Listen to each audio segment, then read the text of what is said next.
Olá, estamos aqui com mais um Pode Entrar da Clínica CBV e hoje a minha convidada mais que especial, a doutora Paula White. Doutora Olá, gente. Paulinha, bem-vinda. Você sabe que você foi a Obrigada. mais votada na enquete em quem iria ser o próximo É? podcast da Uai, clínica. fico muito feliz com Eu tô isso. achando que você está muito famosa, doutora Paula. Tudo bem? Tudo ótimo. Então, hoje estamos aqui para falar um pouquinho sobre saúde, sobre nutrologia, Bem-estar. bem-estar, longevidade, qualidade de vida. Mas antes, vamos falar um pouquinho sobre o nosso núcleo, né? O núcleo de nutrologia e metabologia, que é um núcleo que foi crescendo, começou só com você, lembra? É. Quando era só a doutora Paula. E fala um pouquinho hoje como está seu núcleo, quantas pessoas que estão envolvidas. Conta um pouquinho pra gente. Então, eu comecei sozinha, né? E aí a demanda foi aumentando. Hoje a gente está com uma equipe bem robusta. Eu, a doutora Grace, que também é clínica e nutróloga, né? Eu sou clínica e nutróloga. A doutora Grace também. E recentemente a gente está com a doutora Cristiane Vasconcelos também, que é endócrino. Veio para somar muito aqui no nosso núcleo. Temos também os nutricionistas, né? O João, que já está com a gente há muito tempo, o João Henrique, o Christian, a Susan e a Silvinha Ferola. Então são 7 profissionais, né? Mais as enfermeiras, as técnicas, as secretárias, né? Eu fico muito feliz porque eu acompanhei toda essa evolução, né? Em 2015, 2016, quando você veio, era um núcleo pequeno, a gente começou aos pouquinhos, você ainda era da polícia, e aí você acabou vindo de vez. Então, fico muito feliz de ver esse crescimento e ver agora a fase que a gente está entrando, né, com a expansão da clínica, né? A CBV vai ganhar uma unidade nova no Santo Agostinho, é onde a gente está agora, que na verdade a gente está no centro de serviço, que é em cima, mas a clínica nova será aqui. E com a expansão, a gente vai expandir também o núcleo de nutrologia, né? Que provavelmente vai ficar lá na Savassi, e teremos mais médicos, mais especialistas. Então, Tem muita novidade por aí, um novo né? momento pra gente. Eu fico muito feliz de ver que você, né, que você evoluiu, que você agora tem uma equipe, enfim, trabalhar com uma equipe é muito maravilhoso. Doutora Paula, me conta um pouquinho sobre o que é o novo modo de envelhecer. Eu fico percebendo que, assim, a geração anterior, as pessoas chegavam aos 50 anos, principalmente a mulher, e elas literalmente iam perdendo vitalidade, ia perdendo energia, e era meio que um estilo de morte anunciada ali, né? As pessoas, elas perdiam qualidade de vida. O que a nova medicina, o que a nova nutrologia, a nova medicina do estilo de vida, o que isso representa para as pessoas hoje que estão aí passando dos 40, 50 anos, entrando na terceira idade, o que isso impacta na expectativa de vida e na qualidade de vida dessas pessoas? Então, Bruno, vou falar aqui, vou contar para vocês, tá? Eu tô com 4,9. Então, há pouco tempo eu era considerada agora já uma dona, né, Bruno? Você também, você não tá longe disso não, tá? Você tá 5.000. 4,5. Então, e hoje, olha pra gente, né? A A nossa gente tá vitalidade, trabalhando, e ainda vamos trabalhar, se Deus quiser, muitos anos. Então, realmente, a medicina, ela evoluiu muito, né? Antes a gente morria precocemente, as doenças mais prevalentes eram doenças infecto-contagiosas, e hoje a gente acaba vivendo mais tempo, mas a gente tem, muitas vezes, precocemente, um adoecimento por doenças crônicas, né? O que são essas doenças crônicas? Doença cardiovascular, obesidade, desnutrição, né? Sarcopenia, que a gente vai perdendo autonomia ao longo da vida, a diabetes, o câncer. Mas são doenças que não levam a uma morte precoce, né? Igual eu te falei, a gente tem hoje várias medicações, então a gente prolonga o tempo de vida. Só que agora a gente está entrando numa terceira era, eu acho, da medicina, que é como a gente vai querer viver até os 100 anos ou 90 anos. Não basta só chegar lá. Como a gente vai chegar lá? Tem um estudo interessante, né, que mostra que no Brasil, aproximadamente 10 a 11 anos finais, a pessoa está limitada a uma cama, precisar de cuidados especiais, né? E hoje a gente vem, então, trabalhando na medicina para que isso não aconteça, para que a gente chegue lá com 90 anos com mais qualidade de vida. Então, a nutrologia ela é uma área que eu realmente amo. Eu fiz clínica médica primeiro e depois eu falei, poxa, eu quero trabalhar com algo que faça uma prevenção, com algo que atue antes, que leve as pessoas a ter consciência de como o estilo de vida pode impactar na sua saúde. E hoje a gente tem vários estudos que mostram isso, né? Você já ouviu falar de epigenética? Sim. Né? Epigenética Fala um muito... pouquinho da epigenética. São testes que a gente faz, né? Isso. Na verdade, quando saiu o projeto Genoma, né? A gente todo mundo esperando para ver quais eram os nossos genes, nós imaginávamos que quando a gente decifrasse o gene, a gente conseguiria atuar no gene e resolver todos os nossos problemas de doenças. E o que é a epigenética? Na verdade, a gente vê que a gente tem o nosso DNA com os nossos genes, mas a gente tem a epigenética. O que é isso? A gente tem genes que podem ser silenciados ou manifestados. Então, por exemplo, eu posso ter um gene para tendência ao Alzheimer. Isso não quer dizer que eu vou ter Alzheimer. O seu estilo de vida que meu estilo de vida vai determinar. Que vai direcionar para qual lado esse gene. Esse gene vai. Então, olha a importância do que é uma nutrição, o exercício físico, a gente evitar o tabagismo, né, o excesso de álcool, o estresse, que a gente sabe que também tem um impacto importantíssimo nas doenças. E aí Harvard começou um movimento, nasceu na Escola de Medicina de Harvard, um movimento sobre a medicina do estilo de vida, onde a gente trabalha justamente nessa prevenção com os pilares da saúde, né? Que é o controle do estresse, da saúde mental, né? O exercício, a importância do sono. Hoje a gente vê cada vez mais as pessoas reduzindo o tempo de sono, porque ficam no Instagram, ficam em mídias sociais, a demanda é muito grande, né, Bruno, pra gente. Você vê o tanto que a gente trabalha. Não, impressionante. Chega em casa, a gente não quer estudar, e quando você vai ver, fica tarde, né? E acorda cedo para poder fazer um exercício. Então, o número de horas dormidas, ele também impacta na saúde. Tem outro estudo que prova que, por exemplo, se você dormir menos de 7 horas por noite, aumenta o seu risco de infarto e AVC. Olha a importância do sono. Então, isso mudou muito, porque o que traz na medicina do estilo de vida, né, na nutrologia, é que nós somos parceiros dos nossos pacientes. Então, antes o médico ele era muito ditador. E o médico também só cuidava da doença, né? Isso, da doença. Então, por exemplo, chegava uma pessoa para você e falava assim, não, se eu estou extremamente cansada, eu não tenho ânimo para nada, o médico pegava os exames básicos, né, fazia ali função renal, função hepática, via que estava tudo bem e falava, não tem nenhum problema, assim, realmente não tem nada. E às vezes ia lá e prescrevia um antidepressivo para a pessoa, né? E não é o caso. Então, hoje a medicina, ela vai muito além. Então, por exemplo, voltando lá na epigenética, a gente sabe que na nutrição, folato, vitamina B12, metionina, eles vão agir nesse gene, fazendo com que ele se manifeste ou não para doenças crônicas. E existe, Paulinha, testes para você identificar uma maior tendência para algumas doenças? Seria teste epigenético? Não. Na verdade, a epigenética, ela um conceito. É um conceito, né? Existem alguns testes para saber aqui no DNA se você tem tendência ou não para manifestar doenças. E você pode atuar em cima disso. Mas aí é que é interessante. A gente já sabe que a gente já tem muitas armas, porque muitas vezes a pessoa pode ficar amedrontada, né? Poxa, eu tenho lá um gene que me predispõe para o Alzheimer. O teste causar um estresse. Então, mas a gente já sabe que vai ser muito mais o estilo de vida que vai determinar isso. Então você já pode instituir um estilo de vida saudável que vai já com certeza deslocar esses genes para o outro lado. Para o outro lado, exatamente. Então a gente vê hoje também o estudo do microbioma, né? Então, só explicando aqui o que é o microbioma. Seria o que a gente chamava de somatização anteriormente?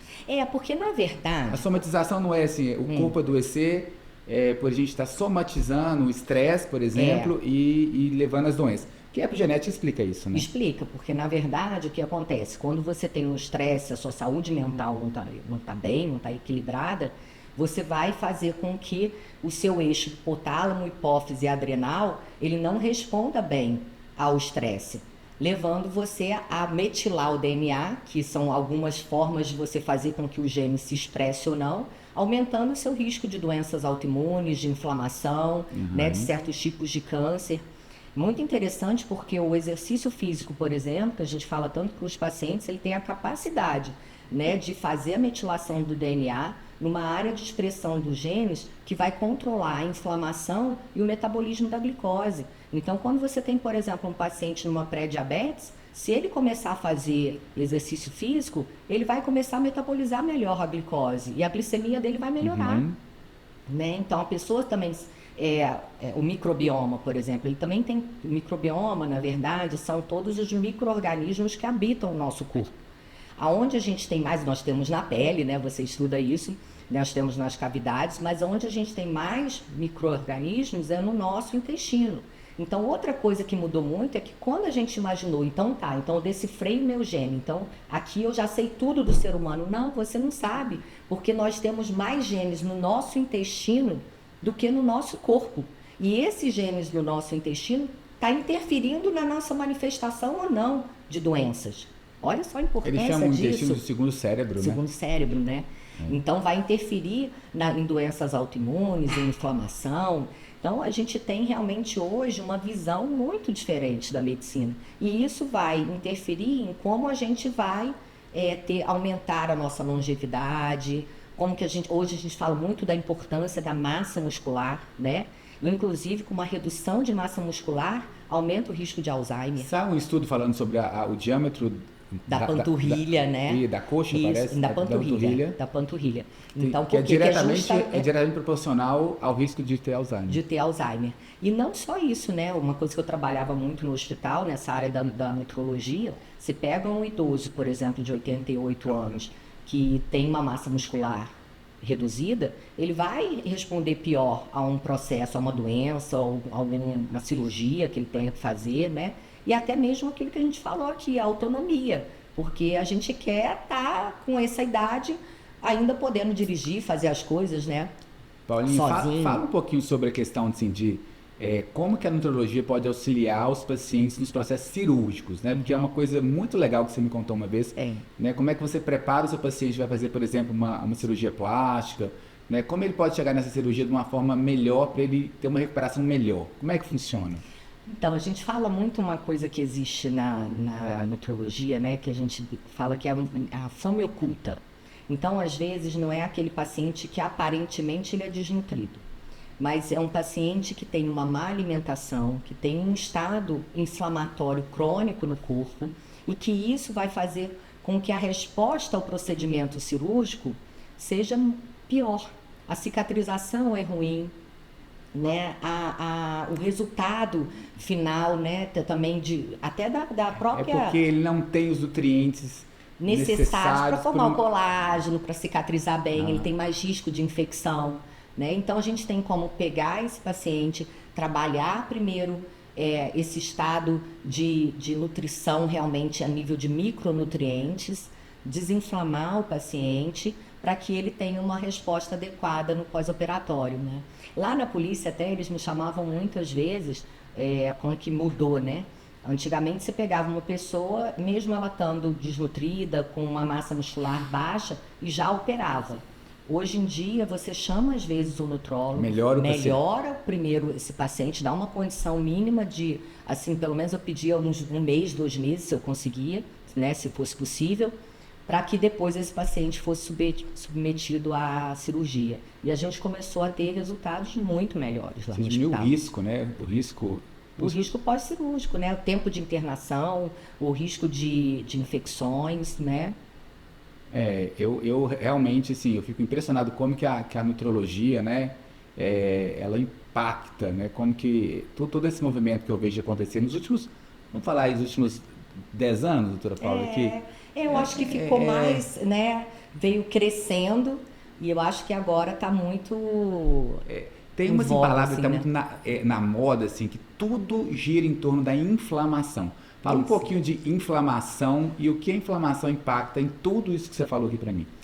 Na verdade, quando a gente fala em inflamação, a gente está pensando o seguinte. Quando a gente tem um paciente, por exemplo, vamos começar lá falando de um dos principais problemas hoje do mundo. Aumento do peso. Segundo a OMS, sobrepeso e obesidade é o principal problema da humanidade, tá? Não é só relacionado ao Ocidente, não. Oriente também, no mundo inteiro. E por que isso acontece? Quando você tem um tecido gorduroso aumentado, esse tecido gorduroso ele libera citocinas inflamatórias. Então, o paciente que está com a gordura fora do padrão, ele é inflamado. E a inflamação, então, ela a própria obesidade, ela leva... Já está inflamado esse paciente. E isso leva ao desenvolvimento de outras doenças onde a base também é a inflamação. Por exemplo, 13 tipos de câncer estão relacionados à inflamação crônica. E não são cânceres incomuns, são até bem comuns. Mama, útero, ovário, próstata, intestino. Então, por exemplo, uma paciente que tem uma predisposição a ter um gene lá do câncer de mama, e ela é obesa, não faz atividade física, estressada, então a probabilidade desse gene deslocar para ela ter o câncer de mama é muito maior. É muito maior. E o INCA, o Instituto Nacional do Câncer, ele fez uma campanha no Outubro Rosa muito interessante, onde eles falaram, se você mantiver o seu peso dentro do que é o padrão, né, dentro da normalidade, você consegue reduzir em 30% o risco de ter câncer de mama. Isso não é falado, não é divulgado. Olha, é impressionante, né? 30%. Eu assim, como dermatologista, logicamente eu não recebo pacientes com doenças, né? Doenças não é a queixa dos pacientes, mas a quantidade de paciente jovem que eu percebi nos últimos tempos com câncer de mama é impressionante. É impressionante. Você quer ver outro câncer que aumentou muito também a incidência ultimamente? O câncer de intestino, que tem total relação com inflamação. Então, quando a gente pensa a gente fala do intestino, a gente fala do intestino permeável, vocês vão falar disso? Uhum. Então, a inflamação, ela leva a uma permeabilidade maior da nossa parede do intestino. E com isso a gente tem translocação de bactérias, de toxinas, e isso vai levar a esse processo de inflamação crônica, que vai afetar, o paciente começa às vezes a ter várias doenças respiratórias, por exemplo, que antes não tinha, manifestar doenças autoimunes, aparece um hipotiroidismo, né, um vitiligo. Então é impressionante como que tem a relação com o intestino, é importante. E o intestino tem toda a relação com o quê? Com a alimentação, né? E o açúcar é o grande vilão da inflamação? O açúcar é um grande vilão da inflamação, com certeza. Mas não só o açúcar, né? A gente fala que os alimentos industrializados, eles são muito saborosos e são muito baratos hoje em dia. E isso é um grande problema para a saúde pública. Porque os alimentos industrializados, eles contêm um teor altíssimo de gordura, de açúcar. Por exemplo, sorvete do McDonald's. É extremamente calórico, né? Que é barato e altamente gorduroso. E isso está levando ao aumento de peso da população. Porque antigamente a gente comia o quê, Bruno? Arroz, feijão, um franguinho com quiabo, uma saladinha com legume. Hoje as pessoas demoram 2 horas de condução ou no trânsito para poder chegar em casa, chegam em casa cansadas, e é muito mais barato para ela pegar uma lasanha pronta e botar no micro-ondas e se alimentar. Mas esse alimento é um alimento que está levando a uma inflamação crônica, um aumento de peso que ainda vai levar também a mais inflamação. Então a gente vai entrando num ciclo que não tem fim, né? Então parar isso é muito importante, a gente voltar. Outra coisa que também inflama muito, o excesso de álcool, que a gente vê que hoje também vem aumentando, principalmente pós-pandemia. Foi impressionante o número de pacientes que eu notei que hoje vem consumindo mais álcool até no dia a dia, esse hábito, né, de álcool no dia a dia. O álcool acaba sendo uma fuga, né, para a pessoa que está cheia de problema. Né, eu quero desestressar, né, então ele vincula o álcool. É assim, a pessoa feliz bebe porque está feliz. Está triste, bebe porque está triste. E aí, eu concordo. E aí é muito legal porque a gente dá a mão para esse paciente para poder trazê-lo para uma nova visão. E às vezes eu falo assim, eu convido o paciente a pensar, você já imaginou que de repente esse momento que você vincula ao álcool à noite, você pode vincular a uma outra coisa, por exemplo, tomar um banho com luz de vela, tomar um chá, né? Ser um momento em que você liga um abajuzinho e faz uma leitura, né? Marcar uma massagem relaxante à noite, né? Ter o seu momento de intimidade com o seu parceiro, né? Com calma. Então tem outras formas da gente também conseguir trazer para o dia a dia, incorporar novos hábitos, né? Outra coisa também que é importante na inflamação, Bruno, é o consumo de embutidos, né? Que já foi tanto falado e que a gente ainda vê a população nitrato, consumindo, nitrito, tudo, né? As substâncias cancerígenas, né? Que aumenta o risco lá do câncer de intestino. E em relação ao açúcar que você falou, são as bebidas hoje, né? Que a gente fala, os sucos muito açucarados, né? E que levam a um ganho de peso muito grande. Então, se for pensar, tudo na nossa sociedade contribui para o ganho de peso. Porque hoje nós somos mais sedentários. As pessoas, eu brinco com meu paciente, falo assim, ó, se você para na frente de uma farmácia não tem vaga, você é capaz de dar a volta no quarteirão para poder não parar longe, né? Então a gente quer essa facilidade, ninguém quer andar mais. Você vê os jovens hoje, não tem mais aquela coisa de correr tanto, eles estão na frente da televisão ou né, nas mídias sociais. Então a gente vê esse problema já começando cada vez mais jovem, impactando a saúde. Eu acho que a gente tem que ter uma atenção, os pais principalmente com as crianças, de uma educação para que ela aprenda a viver, viver de uma forma mais saudável, para viver melhor, né? E aí é uma coisa muito legal que eu falo com os pais, é o seguinte, às vezes tem pais que falam assim, eu queria trazer meu filho aqui, eu falo, vamos fazer o seguinte, vamos trabalhar você e o seu marido, a casa, porque isso vai impactar no seu filho. É o exemplo. É o exemplo, né? Pais que fazem exercício, por exemplo, meu paizinho tem 86 anos, super ativo, é o motorista, entendeu? Dirige, vai para tudo quanto é canto. E eu sempre lembro meu pai jogando tênis, terça, quinta, sábado, domingo. Sim. E ficava horas jogando. E isso é muito importante. Então eu cresci nesse meio, eu cresci vendo isso. Minha alimentação na minha casa sempre foi muito feita em casa. A gente nunca comprava pomarola, era tudo que é a comida feito, de verdade, comida né? de verdade, né? Que é que eu falo que é a comida que você compra na feira. Né? E compra da no açougue. feira, isso aí. A feira e no açougue. Para sua cozinha, para o seu prato. Eu acho que é isso. Você quer deixar alguma mensagem para as pessoas se cuidarem, para as pessoas poderem ter uma vida melhor, com mais qualidade, como médica, nutróloga? Então, acho que a mensagem que eu quero deixar é que procure um médico para te ajudar e não pense que o médico ele está numa visão de ditador, né? Nós estamos aqui para te transformar num coautor. Eu falo assim com os meus pacientes, você está junto comigo, nós estamos no elo para que a gente consiga individualizar o seu tratamento, ver o que é mais difícil para você, traçar metas que são viáveis. Eu acho que isso é muito importante também, né? Para que a pessoa se sinta mais bem disposta, feliz. Não tem nada assim que me deixa mais satisfeita que é quando meu paciente volta e fala assim, doutora Paula, com a sua ajuda, né, e com o meu esforço, eu mudei meu estilo de vida, eu estou tão feliz, eu me sinto tão bem, tão bem disposto. Isso eu escuto muito, porque a gente compartilha muitos pacientes e eles realmente têm essa visão de você. E você é minha médica também, né? Eu tenho que melhorar minha disciplina em algumas coisas, mas... Não, você está ótimo. Obrigado. A gente vai marcar outras vezes para conversar mais sobre vários assuntos. Vai ser um prazer. Sobre o nosso núcleo, sobre a expansão, sobre tratamentos e novidades. Obrigada. Obrigado.